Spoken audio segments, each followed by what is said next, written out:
Good evening, sisters. Tonight we're going to have Reketta to come to us. Um, Dr. Tam, you going to start us off? Yes. Is Rakita present?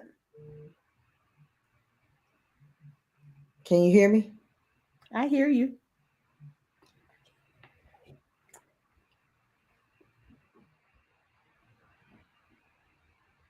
One second. Rakita. We can't hear you.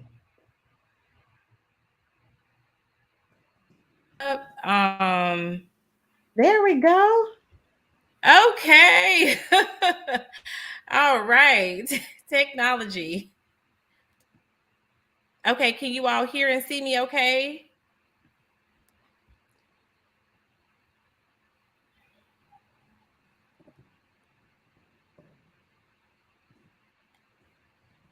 Are you ready?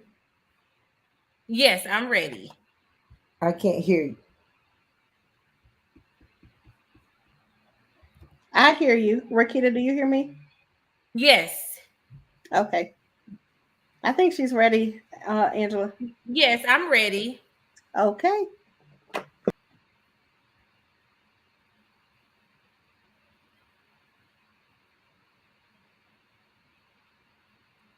All right. Well, good evening, sisters. Good evening, sisters.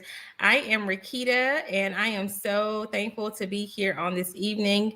Thank you all for joining in on this session of handling job and career stress. Work is a part of who we are, it's a part of our identity, it's a part of some of our everyday lives. We spend a lot of time at work. And so knowing how to handle job and career stress is very, very important. So before I get started, I just want to give a little background about myself. My name is Reketta. As I stated, I'm a licensed clinical mental health counselor, and I have a private practice here in Greensboro, North Carolina, where we serve individuals across North Carolina who have mental health, maybe struggling with some depression, some anxiety. We start at the age of 5 and go all the way up. So we serve individuals, we serve families, we serve couples, adolescents, and teens. So the name of my practice is Wright's Care Services, and I'll be sharing that information with you all a little bit later tonight. So definitely get your pens and your papers down so you can take some notes on some different tips that we're going to be covering on this evening that can hopefully help you to just manage what you're going through within your jobs. So definitely feel free to drop questions in so the moderators can get those to me so I can answer you all your questions on this evening. So again, thank you for joining in. So we're going to be talking about a couple of different things. We're going to be talking about workplace stress and burnout. We're going to be talking about knowing when to seek help. And also we're going to be talking about what are some of the most common highest stress jobs right now that's happening in this world. And I'm sure some of you all that's up here are in a high stress and demanding job. And so sometimes those jobs that pay those top dollars are more demanded than others.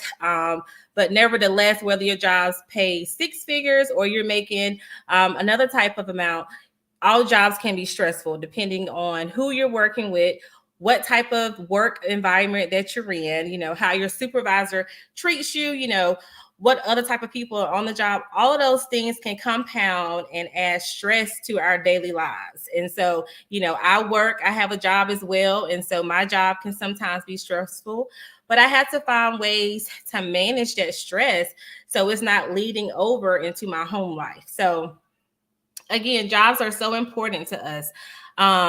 They help us provide a lifestyle that we want. So, thinking about what type of job you have or what type of job you want to grow into is going to help you to provide that lifestyle that you want.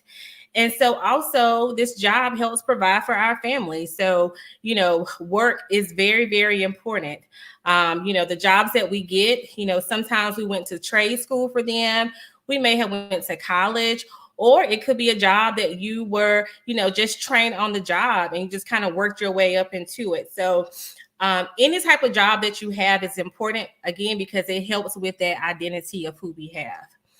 So let's get into stress. Stress is a serious problem. Hey, sisters, I see you all commenting. So stress is a serious problem. And workplace stress in particular can have a negative impact on our physical health, on our emotional health, and it also impacts just our overall life. So chronic levels of stress can harm us emotionally. It can cause us to become sad. It can cause us to isolate ourselves. It can cause us to be cranky. And, who wants to deal with that? And so definitely when you're deciding where you want to work or in your current job now, it's so important when you're getting a new job or you're applying for new positions to make sure you go to that website and just kind of read on, okay, what is this company about? What am I about to enter into? It's so important just to learn about that organization, what their work culture is. If they have reviews online that you can read, maybe on Indeed or ZipRecruiter about, what other employees are saying. So if they're saying some pretty negative things about the job, it's more than likely it may or may not be true depending on what type of experience that person had there.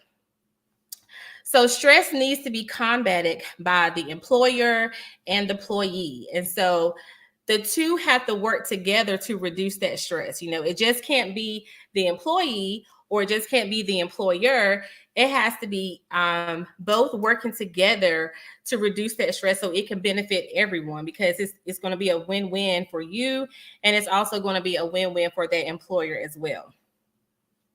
So, we've been in COVID-19 for the past 2 years. And during this pandemic, it has really caused stress levels to increase. It's caused anxiety to increase as well as depression. And so really during the pandemic, we've all had to readjust our professional and personal circumstances over these past 2 years. And so stress and anxiety have really gotten worse over these past 2 years in all sectors of the workplace, whether it be education, whether it be healthcare, retail, the food industry, faith-based communities, and also just business and all, because so many different things are constantly changing. So we're all having to readjust to different protocols, to different work schedules, to different family schedules. And so it's really been difficult on individuals during these past 2 years with all these constant changes, these constant readjustments. And so I was doing some research online, and it stated that, if employers are not prepared to provide that flexibility needed to reduce workplace stress, that at least 39% of workers are prepared to leave their job. And so if you think about that, that's almost 50%. So that's a pretty high percentage of individuals willing just to walk away and say, hey, I'm going to find something else. I'm going to do something different in order not to have that stress in their life. And so I think people are really starting to prioritize themselves and their mental health and their value. They're noticing, okay, I'm more valuable than this. I can find something else that maybe pays less, but I have more peace. You want to think about what type of peace does your job, provide to you? If you're constantly going to work every day, you're dreading getting up, you're dreading, talking to your supervisor, interacting with your coworker, it may be time for you just to stop, pause, and think about, okay, do I need to shift my environment because this is causing me stress? I'm losing sleep at night. I don't want to be around my family members because I'm so stressed out and, I'm constantly irritated. So it may be time for you to start reevaluating, okay, is this the place where I need to be? Or do I need to take my skills that I've learned here and say, okay, I've had my season. I've learned what I needed to learn. I'm going to go somewhere else. But before you do that, we want to talk about some other things that can help you prepare for a successful exit. So some of the most stressful jobs in 2021, according to the data from LifeWorks Mental Health Index, were and stressful, what I mean is 50% or more. So they did a research study on some of the most stressful jobs that are happening right now. And so the top one at 63.4% was arts, entertainments, and recreation. So that was number one. Number two was healthcare and social assistance. So, if I have any nurses up here, any social workers, any doctors, anyone who works in type of, helping industry, that was the number two highest stress job. Also, information and cultural industries, that was also rated as a top stressful job. Educational services. So if I have anyone up here who works in, academia, college, high school, teachers, daycares, those types of jobs are also stressful. Accommodation and food services. So any hotel workers or restaurant workers up here, that was also considered a very stressful job in 2021. Also retail trade, construction, public administration, and also being a full-time student was rated as being at 56.1%. So these are some of the highly stressful jobs in 2021. Also real estate, rental, and also management, managing companies and different enterprises, and finance and insurance was also considered some of the most stressful jobs in 2021. So just think about, if you're working in one of these industries, just think about last year, maybe some of the stress you experienced and maybe some of the stress you're experiencing now. So some of the side effects of job and career stress, stress definitely impacts our body. It impacts the way we feel. It impacts the way we move. So I want to talk about some of the side effects of that stress from your job. If you are constantly finding yourself having headaches or migraines, also having sleeping issues like insomnia. You could also have muscle pain and tension in your body, difficulty concentrating. You may have high blood pressure, anxiety, depression. All of these different things are side effects of having a stressful job and having a stressful career. So we have to learn how to manage these things. And it starts with us because we can't be responsible for our employer and how our employer responds. You can only be responsible for those habits that you start to develop now as that foundation for your stress management. So I want to talk about burnout. So burnout and stress are a little bit different. Stress can lead to burnout. And so it starts with stress first. So after you've experienced stress for a prolonged period of time, maybe you haven't found ways to handle it, to kind of get it under control, then that's when burnout comes into place. I don't know if any of you all ever been burnt out before. I have. It is not a good feeling. You are in total exhaustion, and you really have to change your lifestyle. You have to restructure some systems that you have going on in your life, and you have to find a way not to get to that point anymore. So burnout is a state of emotional, physical, mental exhaustion caused by excessive, prolonged stress. And so, you've allowed yourself to be stressed for a couple of months and say, okay, well, I'm going to get a hold of it, when I get to it. And you never do because you don't make yourself a priority. You're always putting other people's needs before you. And so you're overworking, and overworking should not be glamorized. I know so on social media, we see a lot about the hustle, the grind, and, never getting rest, but rest is so important to our body. And I'm going to talk about that a little bit later, but this is how burnout happens. You've allowed your stress to be stressed for an excessive amount of time. It comes when you feel overwhelmed, you're emotionally drained. Just think about, when you're emotionally drained, you don't want to answer the phone. You don't want to respond to another email. You can't accept another invite. You just allowed yourself to become depleted. And also, you're just unable to meet those constant demands. So that's when burnout happens. Burnout also reduces your productivity. So, what employer wants their employee to not be productive? Because, you're going to work to get paid and you're going to work to produce. And so burnout just really saps your energy. You sometimes may feel helpless, hopeless, just very overwhelmed, and you also could become resentful as well. And so also when you're experiencing burnout, it makes you very vulnerable for certain illnesses such as colds and flus. And so it definitely has an impact on your body and how your body is able to just kind of manage itself on a day-to-day basis. And so you really have to take a step back. You really have to slow down and pause and just reevaluate everything. And so what does the road to burnout look like? Okay, so the road to burnout looks like, every day is a bad day. You are caring about your work or home life. It seems like a total waste of energy. You're feeling exhausted all the time. And then also the majority of your day is spent on tasks that you find very overwhelming. And then you also feel like, nothing that you do makes a difference or is appreciated. So this is when you're feeling burnt out and you need to do something.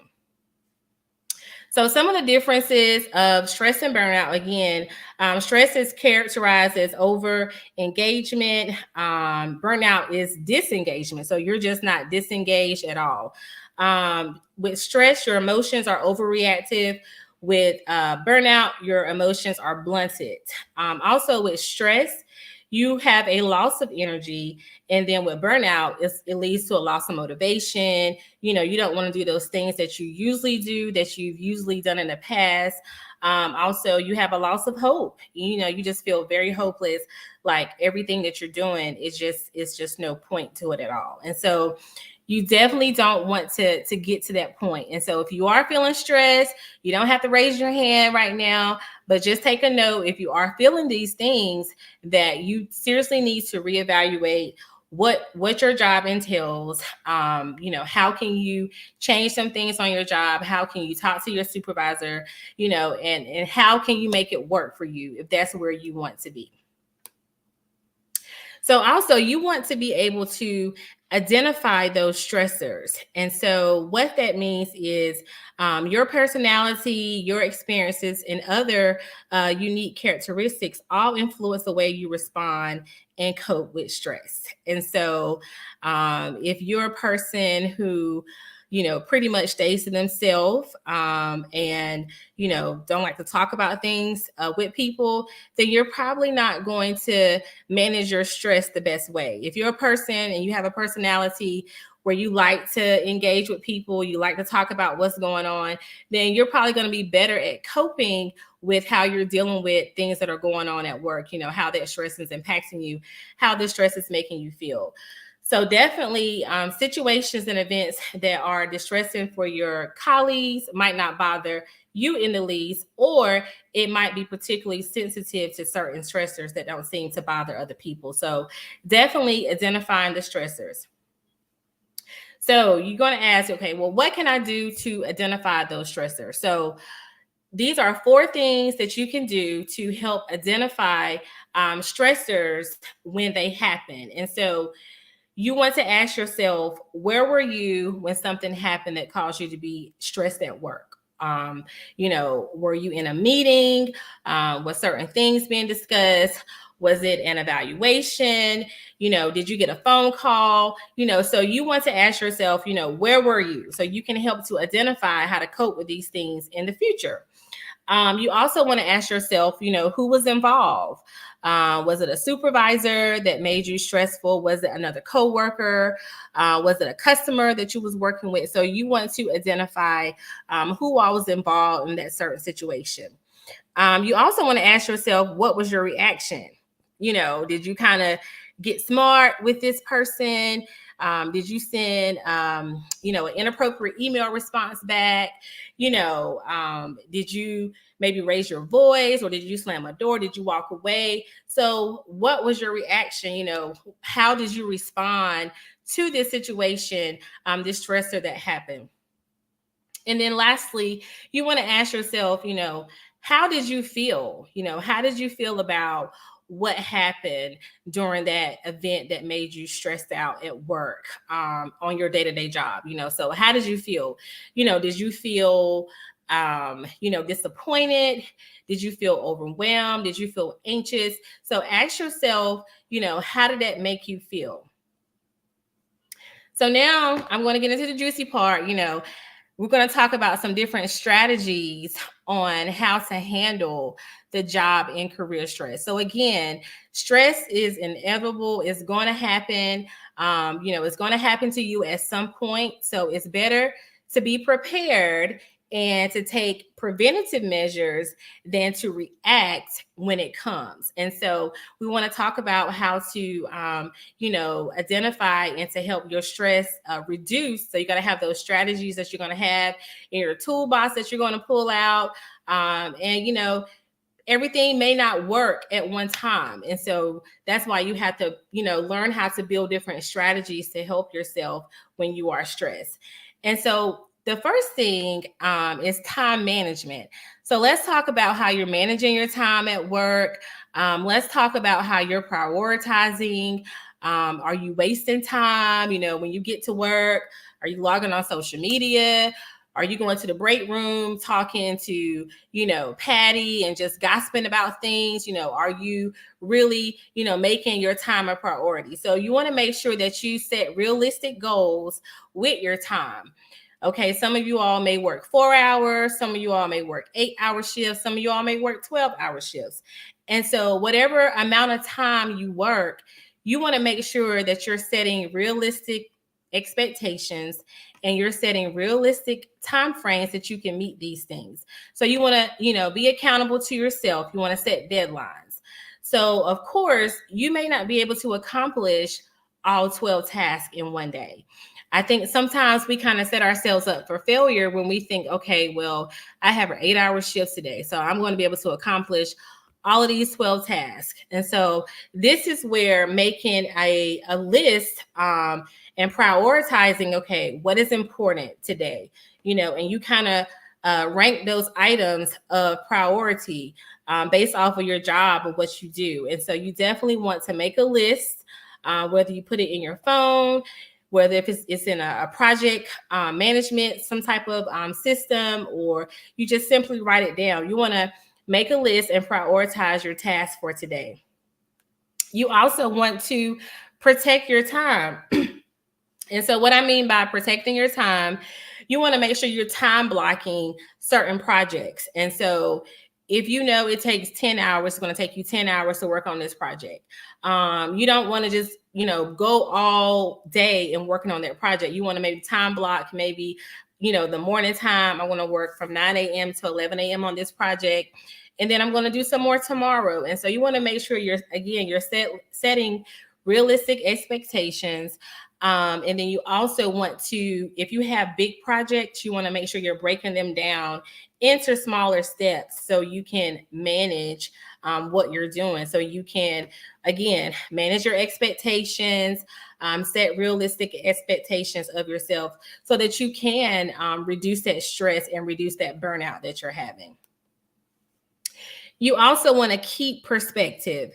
And so what I mean by keeping things in perspective, you want to make sure that you're not overreacting to what's happening at that moment on your job. And so one of the things that you can do, you can get, maybe a trusted colleague. I use the word trusted very loosely. So you want to make sure that you can talk to someone that you trust, about the issues that you're experiencing at work. You definitely don't want to talk to a colleague who maybe wants your job, or, a colleague who's going to go back and gossip to other people about what's going on. But you want to make sure you kind of get some other points of view about some things. So that's what I mean by keeping perspective. You also want to just take a break. What happened the day before, it may not have been the worst thing. Of course, it could have been overwhelming at that moment, but you have to, again, keep things in perspective and ask yourself, okay, is this really worth it? Is this worth my peace, or is this worth me kind of going back and forth with this person? So learning to utilize your breaks.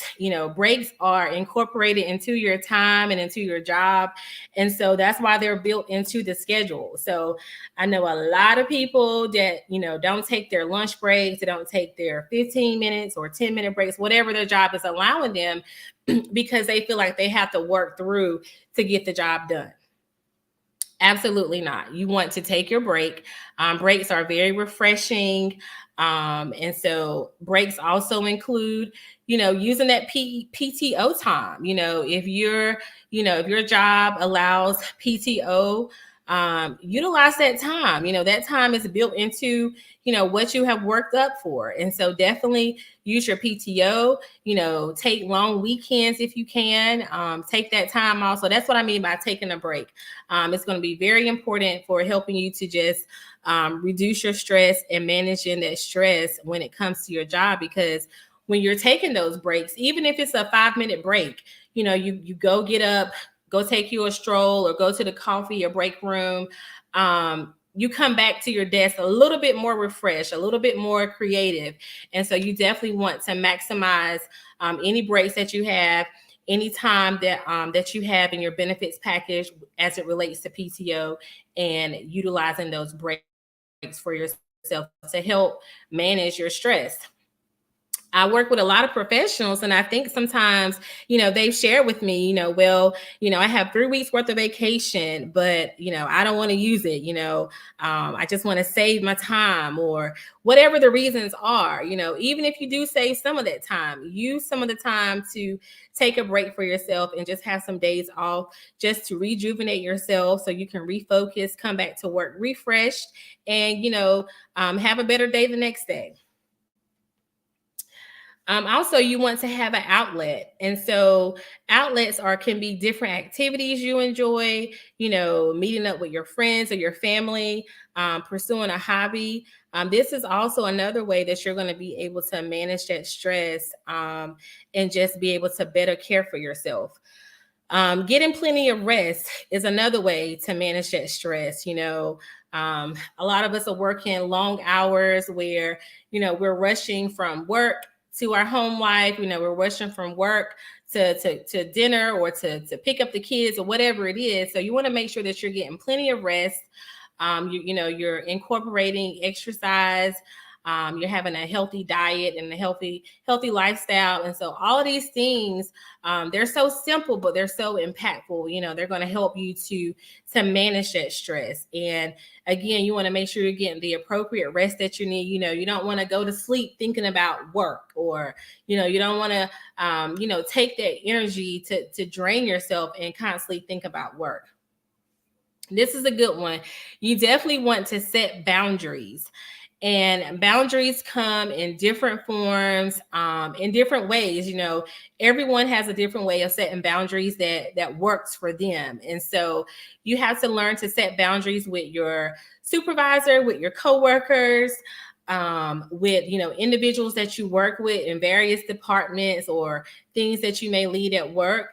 And setting boundaries can be something as simple as, not checking your email during family time or during the evenings or weekend.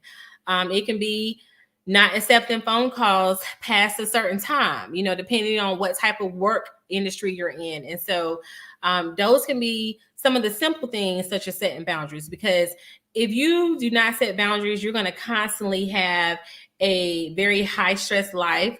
And some of the things that you can do to reduce your stress is going to help you. So you definitely want to set those boundaries with your supervisors. You want to set boundaries with the people that you work with. Again, you don't want people calling and texting you all time of the night, and, constantly just, bothering you, because again, that's going to cause your stress to rise, and you're going to find yourself becoming overwhelmed. You're going to find yourself resenting people that you work with, and you're just going to find yourself being very, very frustrated. So definitely learn to set those boundaries. And boundaries also happen with the conversations that you're having with your employees or your coworkers or your supervisors.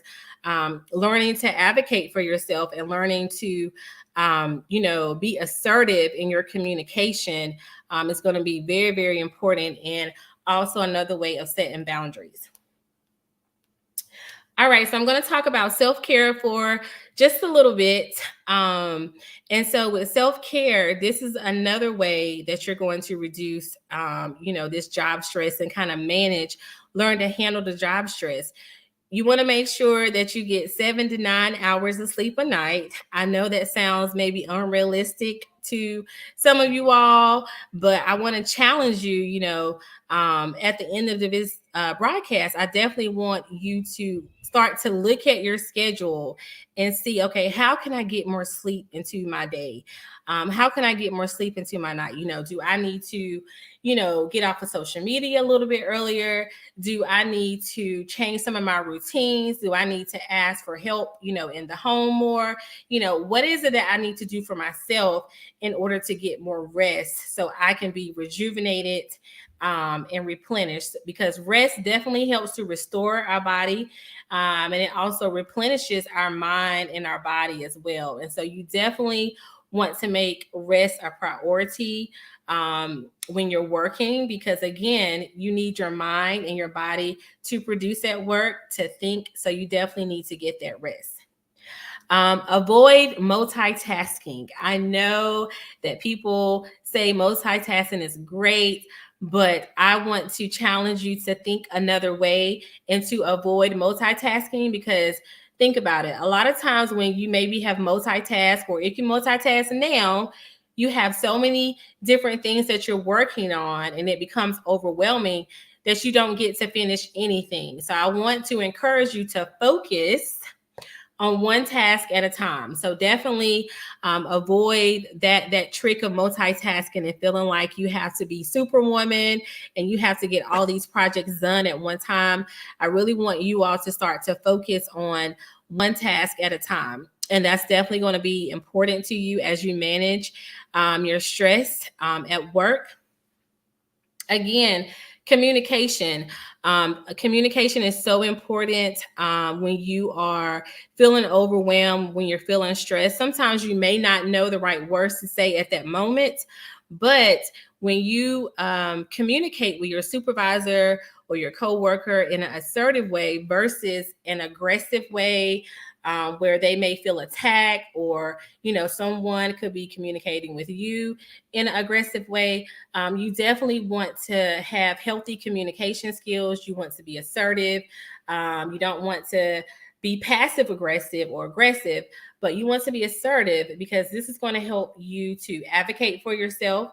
It's going to help you to speak up and really feel empowered about sharing, maybe how things are difficult for you on your job, how, maybe you want to see some things change. And so being able to communicate that in a healthy way can be helpful for you if you find yourself stressed as it relates to your job. So next, you want to know, if you've done all these things and you still find yourself very stressed at work, you may want to consider, just really knowing when to reevaluate the environment that you're working in. Is this a toxic work environment, for you? Is it not the best work environment for you because, maybe your personality does not align with, the company values or your supervisor? And so some of the things that you can do before you leave the job, it could be an opening within the organization. So maybe that department maybe isn't the best fit for you, or maybe that supervisor isn't the best fit for you. And so you want to be able to speak with HR or whoever is in charge to see, maybe are there other positions available? Is there something else that you can do, if you want to stay at that job? I know historically, we're taught to stay on the job for 30 and 40 years, but people just aren't doing that these days. They want to go and to be where they are valued, they are appreciated.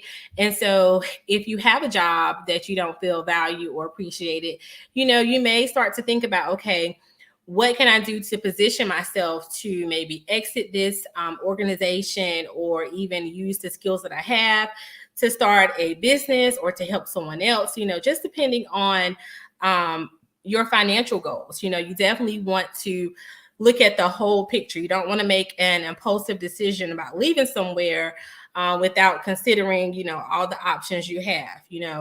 You want to make sure that you're trying, again, having those meeting with your supervisors or your peers, having a work environment that you can talk and, be able to share, some difficulties or challenges that you're having is very, very important, because again, you don't want to leave a job just because something bad happened that day, that just could have been a day or a moment. And so you definitely want to make very wise decisions, very sound decisions before you just, irrationally just leave somewhere. Also, you definitely want to keep your resume updated. And so I know we get comfortable in places, but you definitely just want to keep your resume updated. If you are considering, looking for other opportunities, because you never know when something may present itself. So definitely, be ready, especially if you're on the fence, if you have a very, very stressful, demanding job and you just feel like, okay, this is not the place for me to be and to work, and so you definitely want to keep your resume updated. Again, you want to review your financial goals, because that's so important. I know a lot of times, sometimes the more money you make, the more demanding your job is. And so if you say, hey, I value, less stress, I'd rather have a lower paying job so that my stress level is lower, then, do what makes you happy. And so definitely, evaluate your financials, your budgets to determine, okay, well, what is the least amount I can work for, that at least I know I'm not going to work every day stressed out, I'm dreading getting up, or my body is feeling a certain way when I drive to work. These things are very real, because when you're working in an environment that you're stressed and you feel like you're not appreciated, or you constantly feel like you're being micromanaged, you feel like it's just not a good, healthy work environment, your body feels those different things. You could become very physically ill. Again, you can have those headaches, migraines, you can become nauseous. All those different things happen when you're in an environment where you feel like your stress level is just very, very elevated. Again, you can talk to your HR department. A lot of jobs have an employee assistance program where they offer free counseling sessions. So definitely, if you feel yourself very stressed, or you're not able to just manage, definitely going to talk to your HR department and seeing what type of benefits they have for counseling is going to be important for you to get that support you need. So as I wrap up, I definitely think the affirmation for today, day 18, is very powerful, because when we talk about work, our work is a part of our identity. And sometimes we want to control what happens in our work environment. And sometimes we just have to learn how to let things go. And so as I wrap up today, I want to remind you all, with the affirmation for today is, I relinquish control to you today. Peace is my priority. Peace is my portion. Peace is what you promised me, and I shall have it. And so I want you to think about that as you go to work on tomorrow. Definitely having and setting the tone for your day, establishing those healthy habits and knowing that, okay, I'm going to have peace today, regardless of who comes my way, who tries to upset me. This is going to be a peaceful day. And you really have to be intentional about the words that you speak. You have to be intentional about how you're responding and reacting to other people, because you are the only person that is responsible for yourself. And so we can't control other people. We can't control our supervisors. We can't control if they're having a bad day. All you can control is yourself. So I hope that you all have, been able to write some strategies down and been able to, take some things with you. Everything may not have applied to you, but I hope at least that, you were able to take some different strategies and look at your life and say, hey, I'm going to make some changes, whether it's being able to, one, feel empowered to advocate for yourself about maybe some extra job tasks that have been placed on you. And you feel like, hey, this is a good opportunity for me to ask for a raise. I'm doing extra tasks. I have an extra workload now. I want to feel value in this organization. So learning how to feel empowered to just advocate for yourself for what you need is going to be important. And so definitely finding ways to reduce your stress, such as, getting the rest you need, eating healthy, talking to coworkers, talking to trusted coworkers about maybe some things that's going on. It's going to be important. And so you definitely don't want to feel isolated at work. You want to, feel empowered. You want to feel like you're a part of the community that you're working in. So definitely taking that time to, again, talk with your supervisor, find out what benefits you have that, if you need counseling, they may offer it for free. Find out what benefits your organization have. Using your PTO days, taking your lunch break, taking your 5 to 10, 15-minute breaks is going to be helpful throughout the day.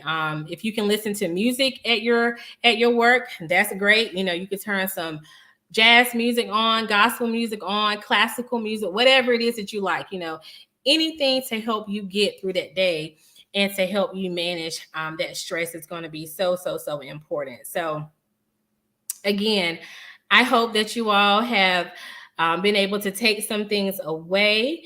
And I hope that tomorrow when you return to work, it's a great day for you. And I just really hope that, this live has been a blessing to you. So let's see if I see any of the comments. Or does anyone have any questions? I really appreciate you all joining in on this evening, sisters.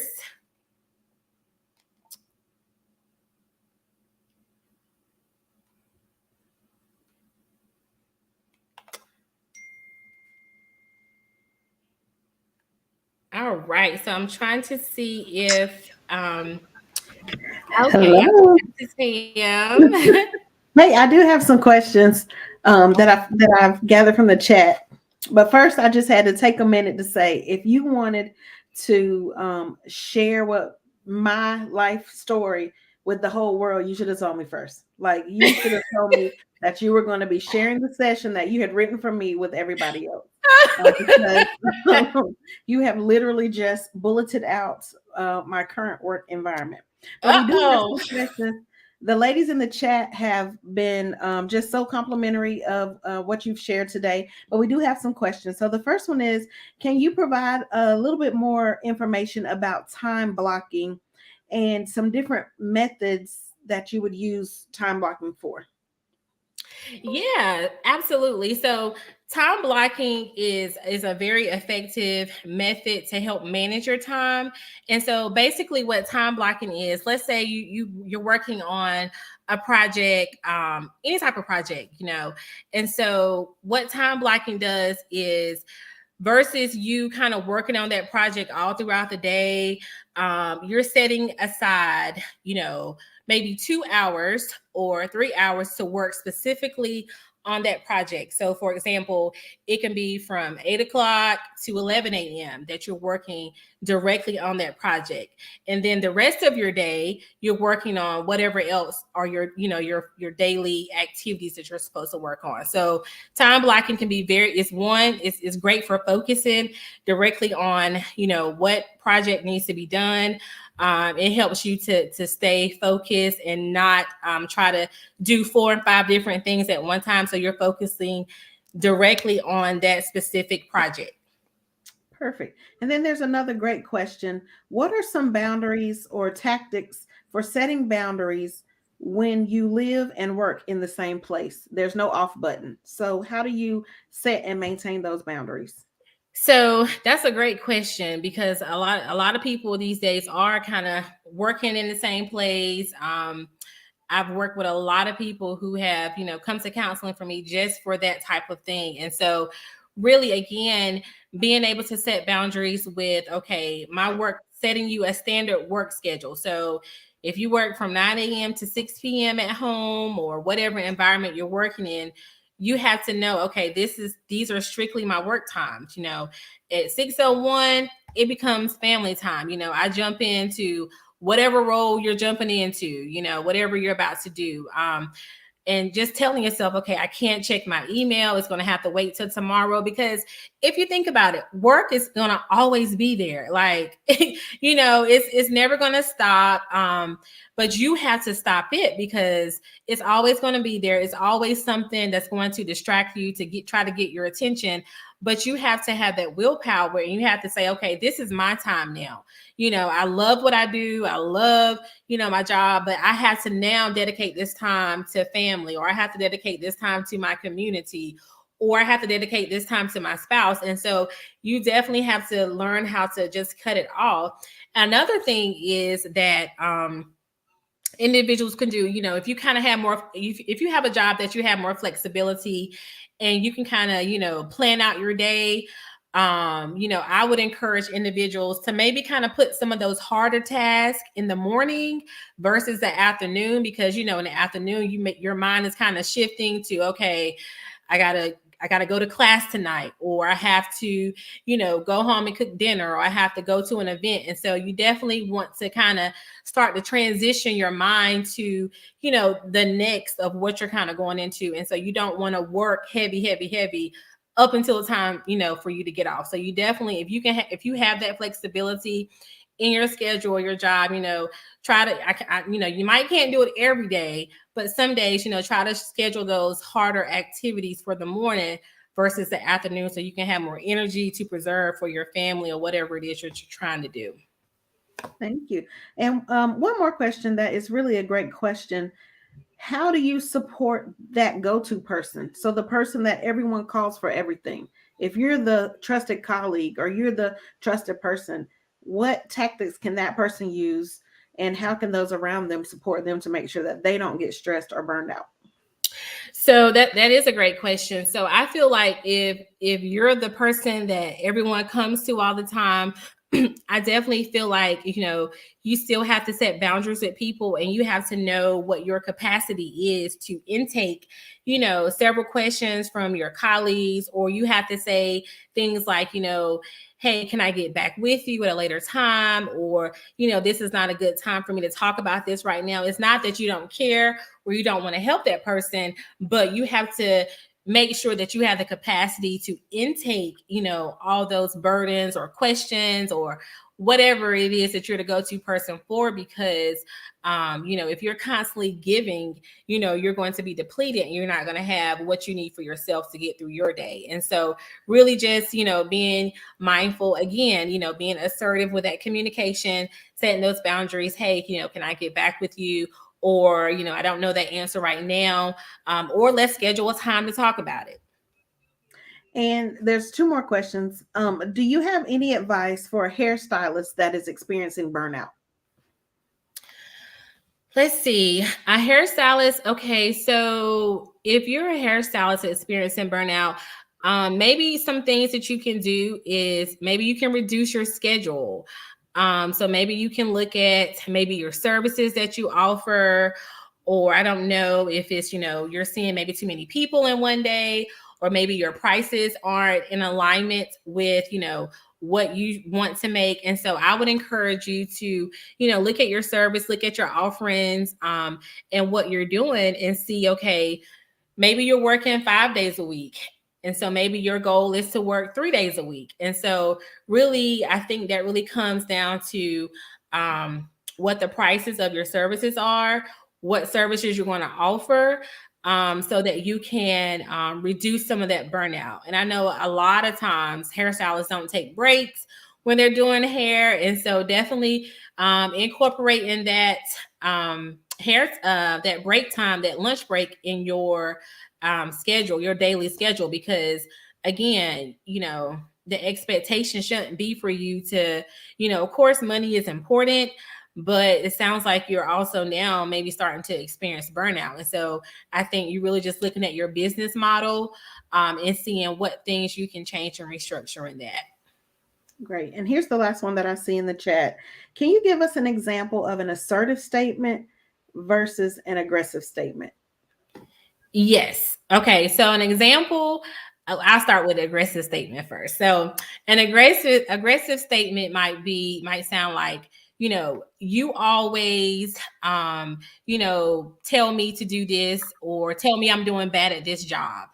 So an assertive statement may sound like, I feel that you are always telling me that, I'm doing bad at this job. And so the difference really is you're taking ownership for how you feel versus, stating you, which can be very, defensive or aggressive towards the other person, even if they may not have done anything. So using I statements is the best way to, express yourself in an assertive way in a communication. And then to just kind of tail in that, someone said, what are some tools or tactics that you can use to be assertive but still say exactly what you want to say and need politely without being labeled passive aggressive and the angry Black woman? That's good. So I think you can, some different tactics that you can use to be assertive is just really just, sharing how you feel, again, using those I statements, because I feel you can be assertive and you can also be direct. You don't have to, I think also in the way and you present your tone of voice is important as well. So your tone of voice, your body language, because sometimes, I know in some workplaces, African American women are labeled as the angry Black woman when they really are not. But the counterparts could be looking at them, maybe the body language, so your nonverbal body language, your tone of voice, the type of verbiage that you're using, just kind of stating the direct facts versus maybe what other people are saying, and just really just putting all that together. So it's really about the presentation of how you are presenting something, and not being, like you said, maybe passive aggressive or aggressive. All right. Well, I think that's all the questions that I see in the chat. As we close, I just want to say thank you so much, Reketta. It is evident from the chat that this was a much needed session tonight. And I really believe that the ladies were blessed, and we'll leave here with some nuggets that will help us all to function differently and kind of take ownership over the stress and the setting some boundaries for our time and our lives. Somebody put in the chat, I need to go to bed right now. I don't get enough. Yes, get that rest, sis. Yes. So I'm so thankful to have you here tonight, ladies. I can tell from the chat that this session was very helpful for you. So please consider sowing the seed. And there are a number of ways that you can give. Hopefully that will pop up on the screen. If it doesn't, you can use Cash App, Givelify, and some of our other regular methods. But we just pray that we are all take this wisdom that we've learned tonight and allow God to help us use what we've learned to give us peace of mind and clarity, and help us understand and implement the things that we've heard today. So thank you, everybody. We will see you in the morning at 6:30 and in your yellow, and have a great night. All right. Bye-bye. Thank you so much.